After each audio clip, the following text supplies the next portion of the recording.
திருச்சி விவசாயி. இன்றைக்கி என்ன வீடியோவில் பார்க்க போகிறோம் அப்படின்னு பார்த்தீங்கன்னா, இன்றைக்கி தான் ஒரு வீடியோ நான் அப்லோட் பண்ணியிருக்கேன். கீழே பார்த்து போய்ட்டு நம்ம மலைக்கு எதுவும் உள்ள தண்ணி வர முடியல, புல்லு வேறு மண்டி போச்சு. இந்த வீடியோவில் என்ன பார்க்கலாம், இன்றைக்கி கேந்திப்பூ நட்டு எத்தனை நாள் ஆச்சு, பூ எப்படி இருக்குது அப்படிங்கிறத இந்த வீடியோவில் ஃபுல்லாக பார்க்கலாம். நீங்கள் கேந்திப்பூ பதியம், அதாவது கேந்திப்பூ சாவடி பண்ணுறீங்க அப்படின்னா இந்த வீடியோ உங்களுக்கு ரொம்ப யூஸ்ஃபுல்லாக இருக்கும். அதனால் என்னால் முடிஞ்ச அளவு இந்த வீடியோ வந்து சுருக்கமாக பண்ணுறேன். நான் எதிர் வெளியில் இருக்கேன், அதனால் உங்களுக்கு அப்படி தெரியுது. அப்படியே உங்களுக்கு ரியரிக்கிற மாதிரி திருப்பிடுறேன். இந்த வீடியோ வந்து உங்களுக்கு கேந்திப்பூ சாவடி பண்ணுறீங்கன்னா அது உங்களுக்கு ரொம்ப யூஸ்ஃபுல்லாக இருக்கும். வந்து பார்த்திங்கன்னா கிட்டத்தட்ட ஒரு 45 நாள் நிறைவு பெற்றுச்சு நம்மளோட கேந்திப்பூ. அதாவது இந்த பதியம் ஊண்டுனதுலேருந்து கணக்கு நான் அடுத்தடுத்து வீடியோ போட்டிருக்கேன், நீங்கள் செக் பண்ணி பாருங்கள். கரெக்டாக 45 நாள் முடிஞ்சிருச்சு. இன்னையோட முடியுது. நம்ம பூ எடுக்கலாம்னு கேட்டால் எடுத்துருக்கலாம், இந்த நாளே நான் எடுத்துருக்கலாம். ஏன் நான் எடுக்கலை அப்படின்னா, இப்போ பூ துறாமல் எடுத்தோம் அப்படின்னா இந்த மாதிரிலாம் எடுத்தால் நமக்கு நஷ்டம் தான் வரும். அதாவது இதே எடுக்கலாம், ஆனால் கொஞ்சம் இது கிராக்கி டயத்தில் இருந்தால் இது எடுக்கலாம். அதனால் இப்போ எடுக்க முடியாது. இப்போ இது மாதிரி இந்த பூ எடுக்கலாம், ஒரு 4-5 கிலோவுக்கு மேலே ஒரு 10 கிலோ தான் எடுக்க முடியும். நம்ம எடுத்த போகும்போது ஒரு 10 கிலோ தான் எடுக்க முடியும். இந்த மாதிரி பூவை எடுத்தால் ஒரு 10 கிலோ தான் எடுக்க முடியும். ஆனால் இப்போ வந்து பார்த்திங்க அப்படின்னா 10 கிலோ நம்ம கொண்டு போகிறதா இங்கேருந்து அப்படின்ட்டு நான் பூ எடுக்கலை. அதனால் வந்து பார்த்திங்க அப்படின்னா 4ஆம் நாளைக்கு 47ஆம் நாள் பூ எடுக்கலாம் அப்படின்னு சொல்லிட்டு ஒரு இதில் இருக்கேன். ஏன்னா எடுத்தால் ஒரு 20 கிலோ 30 கிலோ வரும் அப்படிங்கும்போது. ஏன்னா முதல் எடுத்து ஒரு 5 கிலோ 6 கிலோ இங்கேருந்து, ஏன்னா நம்ம பெட்ரோல் செலவு கிட்டத்தட்ட 100 ரூபாய்க்கு கொண்டு போகிற மாதிரி இருக்கும். பூ வேறு விலை இறங்கிருச்சான், 30 ரூபா கூட விற்கலையாம். அப்படிங்கும்போது நமக்கு நஷ்டம் தான் ஏற்படும்.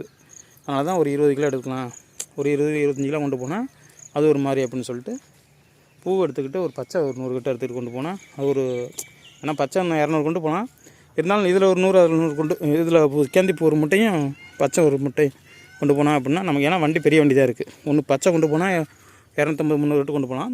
கேந்திப்பூ கொண்டு போனால் 2 முட்டை கேந்திப்பூ 1 முட்டை பச்சை கொண்டு போகலாம். நான் ஏன் வந்து கொஞ்சம் கொஞ்சமாக கொண்டு போகிறேன் அப்படின்னா ரெகுலராக கொண்டு போகலாம் அப்படிங்கிற ஒரே காரணத்தினால தான் நம்ம கொண்டு போகிறோம். அதே கேந்திப்பூ 46ஆம் நாள் பூவெல்லாம் எடுக்கிற மாதிரி இருக்குது. ஆனால் நான் எடுக்கலை, அதுதான் இங்கே பிரச்சனை. இங்கே வரும் கேந்திப்பூலையும் வந்து புழு வந்துருச்சு. அநேகமாக இன்னும் ஒரு நாளைக்கு விட்டு 4ஆம் நாளைக்கு எடுத்துடணும். ஏன் 4ஆம் நாளைக்கு எடுக்கணும் அப்படின்னா, இன்றைக்கி திங்கக்கிழமை நம்ம வந்து பெரும்பாலும் வந்து வியாபாரம் இருக்கும். வியாபாரம்லாம் இல்லை, எப்போதுமே புதன்கிழமை எடுத்துகிட்டு வியாழக்கிழமை கொண்டு போனாலும் கொஞ்சம் வியாபாரம் இருக்கும். வெள்ளிக்கிழமை வியாபாரத்துக்கு இருக்கும். கேந்திப்பூலாம் வெள்ளிக்கிழமை தான் கொண்டு போகணும், வியாழக்கிழமை தான் கொண்டு போகணும் அவசியம் இல்லை. கேந்திப்பூ எல்லா நாளுமே போகும். இப்போ திருச்சியில் எடுத்துக்கிட்டிங்க அப்படின்னா கேந்திப்பூ வந்து பெரிய காரியத்துக்கு, அதாவது யாராவது இறந்து போயிட்டாங்க அப்படின்னா ஒரு மாலை வாங்குறதுலாம் திருச்சியிலலாம் கேந்திப்பூ அதிகம் வாங்குவாங்க. திருச்சி மாவட்டத்தை சுற்றி சொல்கிறேன். அதுக்கு அங்கிட்டு பார்த்திங்கன்னா ஒரு சில மாவட்டத்துலலாம் வந்து பார்த்திங்கன்னா கேந்திப்பூ சாமிக்கே போடுறாங்க. ஆனால் திருச்சி மாவட்டத்தில் மட்டும்தான் இறந்ததுக்கு மட்டும் போடுறாங்க இந்த கேந்திப்பூ. இந்த பூ கொஞ்சம் விலை இல்லாதனால தான் நம்ம 45 நாள் எடுக்கலை, 47 நாள் நம்ம எடுத்துடலாம். கண்டிப்பாக ஒரு 20, நான் அப்படியே எவ்வளோ எடுக்கிறேன் அப்படிங்கிறத ஒரு வீடியோ போடுறேன் பாருங்கள். அது இல்லாமல் திருச்சியில் ஒரு 2-3 நாள் மழை, இங்கே பாருங்கள் அந்த மலைக்கு பெஞ்ச வலிக்க. இப்போ இதெல்லாம் வந்து வேலை செய்கிறவங்க 2-3 நாள் எல்லாம் விசேஷங்கிறதுனால வரல. இப்போ அவங்க வந்ததுக்கப்புறம் அது ஒரு அறிக்கை சொல்லணும். உள்ளமே வர ஆரம்பிச்சிருச்சு. இந்த நிழல் கட்டுனா மட்டும்தான் வராது. அதாவது கேந்திப்பூ பதியத்துக்கு கீழே தான் வராது, ஃபுல்லாக வந்துடும். அது மறுபடியும் நம்ம அடிச்சு விட்ற மாதிரி இருக்கும். இப்போ இதே என்ன நமக்கு கிளையெல்லாம் வெடித்து வந்துச்சு அப்படின்னா வராது. அதாவது எதுக்கு நான் பதியம் நானும் ஊட்ட சொல்லியிருந்தேன். எதுக்கு அப்படின்னா, இந்த மாதிரி நிழல் கட்டுச்சுன்னா நமக்கு கீழே பில்லு வராது. நிழல் கட்டில் வெயிலாக வந்துச்சு அப்படின்னா அது மறுபடியும் இந்த மாதிரி பில்லு வர ஆரம்பிச்சிடும். அதனால தான் வந்து பார்த்திங்க அப்படின்னா நானுமே ஒரு அடிக்கு ஒன்று உண்டுங்க, 2 அடிக்கு ஒன்று கேப்பு ஒன்று வைங்க அப்படின்னு சொல்கிறது. அவ்வளோதான். 47ஆம் நாள் நம்ம போடுக்கலாம். இன்றைக்கி வந்து 45ஆம் நாள் நிறைவு பெறுறது, இன்னையோட நிறைவு பெறுது. நாளைக்கு 6-7 47ஆம் நாள் நம்ம போடுறது 48ஆம் நாள் கடை கொண்டு போகிறோம். அதாவது ஒரு மண்டலம்னு வச்சுக்கலாம். 47 அதான் ஒரு மண்டலத்தில் நம்ம, ஏன்னா நம்ம இப்போ இவ்வளோ தூரம் செலவு பண்ணியிருக்கோம். இதுக்கு மேலே தான் இதோட வருமானமே.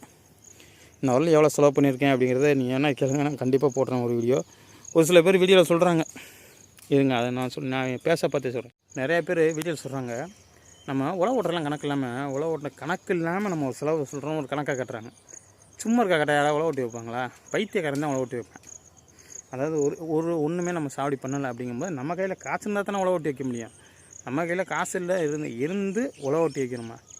யாருமே இருந்து உழவு ஓட்டி வைக்க மாட்டாங்க. ஏன் அப்படின்னா, இப்போ என்கிட்ட ஒரு 1000 ரூபா இருக்குது, இந்த காட்டை உழவு ஓட்ட ஒரு 1000 ரூபா ஆகுனா அந்த காசு 1000 ரூபா நம்ம உழவு ஓட்டி போட்டு பில்லு முளைக்கிறதுக்கு உழவு ஓட்டி போடுறேன்.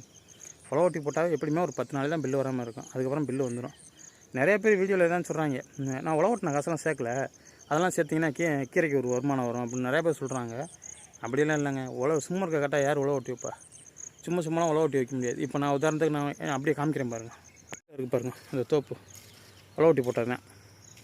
4-5 தடவை உழவு ஓட்டி போட்டாச்சு. 4-5 தடவை உழவு ஓட்டி போட்டதில் எல்லாமே அடுத்தடுத்து மழையில் மாட்டிக்கிச்சு. அதனால் வந்து நம்ம என்ன அடுத்த பயிர் பண்ண முடியாமல் இருக்குது. நான் அடுத்தடுத்து ஆனால் வந்து அதை சும்மா உழவு ஓட்டி போட்டு வைக்கல, அதை உழவு ஓட்டி கீரை ஓட்டுறதுக்காண்டி ரெடி பண்ணேன். அடுத்து நம்ம என்னைக்கு பாத்தி கட்டுறதுக்கு வர்றோமோ அன்றைக்கி பிடிச்சிட்டு மழை அடிக்குது, அதனால் அப்படியே விட்டு அப்படியே கிடக்குது. இப்போ உழவு ஓட்டி பாத்தி கட்டுறதுக்கு அன்றைக்கி தான் பாத்தி கட்டலான்னு வந்தேன், மம்முட்டி தூக்கிட்டு. ஆனால் மழை தூரம் போயிட்டேன், அது மறுபடியும் மழஞ்சிக்கிச்சு. அதுக்கு என்னமோ நேரம் சரியில்லைன்னு நினைக்கிறேன். சரி, அவ்வளோதாங்க வீடியோ.